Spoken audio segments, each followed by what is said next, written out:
रायगड, महाराष्ट्रासह देश विदेशातील ताज्या बातम्या पाहण्यासाठी मॅक्स इंडिया लाईव्ह चॅनलला सबस्क्राईब करा आणि बेल आयकॉन दाबायला विसरू नका.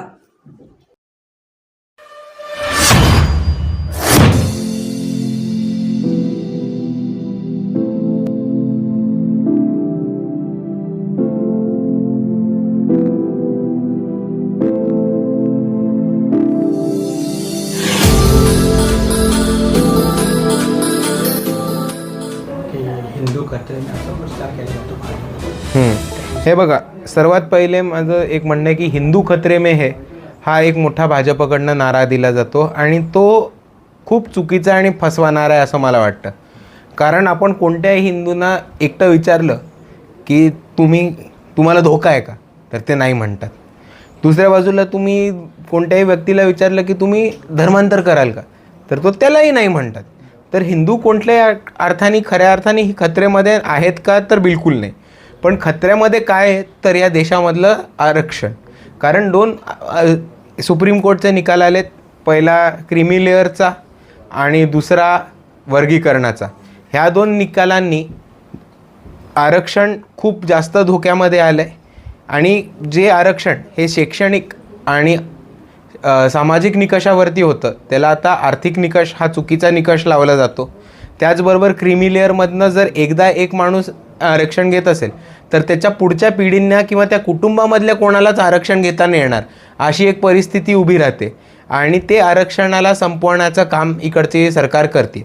एका बाजूला जेव्हा भाजप ह्या कायद्याचं समर्थन करते आणि स्वागत करते, तेव्हा काँग्रेससुद्धा मोठ्या प्रमाणामध्ये ह्याचं स्वागत करते. आणि म्हणून मी सर्वांना एवढंच नेहमी म्हणत असतो की वंचित बहुजन आघाडी हा एकमेव पक्ष आहे जो आरक्षणाच्या बाजूने उभा राहतो. तो ओबीसींचं आरक्षण असेल, SCचं आरक्षण असेल, STचं आरक्षण असेल, हे ठामपणे टिकून ठेवण्याचं काम वंचित बहुजन आघाडी करते. आणि त्याचबरोबर इकडच्या मुसलमानांना सुद्धा 5% आरक्षण द्यायचं काम हे वंचित बहुजन आघाडी करणार आहे. सर, एकीकडे बटोगे असा नॅरेटिव्ह सेट केला जातो, दुसरीकडे संविधानाची प्रत दाखवली जाते दुसरे आघाडीकडून. त्यावर तुमची काय प्रतिक्रिया? हे बघा, मोदी आणि राहुल गांधी हे सेम आहेत. राहुल गांधींनी लोकसभेला संविधान उचलायला सुरुवात केली, नरेंद्र मोदींनी लोकसभेनंतर संविधान उचलायला सुरुवात केली. कट्टरपंथी हिंदुत्वाचं राजकारण हे काँग्रेस पण करत आलं आहे, हे भाजप पण करत आले. ज्या एका व्यक्तीने आसिफा, जी एक चिमुरडी होती काश्मीरमध्ये, तिच्यावरती ज्यांनी बलात्कार केला होता आणि त्या बलात्काऱ्यांना बाहेर सोडवण्याचं काम आणि त्या बलात्काऱ्यांचा सत्कार करण्याचं काम ज्या लाला चौधरींनी केलं होतं, काँग्रेसनी त्याच लाला चौधरीला तिकीट दिलं काश्मीरमध्ये, कठुआमध्ये.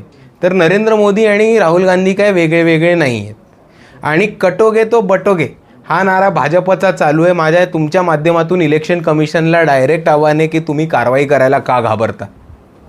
आणि दुसरा मुद्दा की कटोगे तो बटोगे हा भाजपचा नारा चालूच आहे, पण त्याच्यावरती वंचितांचा, सर्व वंचितांना, दलितांना, आदिवासींना, मुसलमानांना सर्वांना एकत्र घेऊन चालण्याचा आमचा नवीन नारा आला आहे की जुडेंगे तो जितेंगे.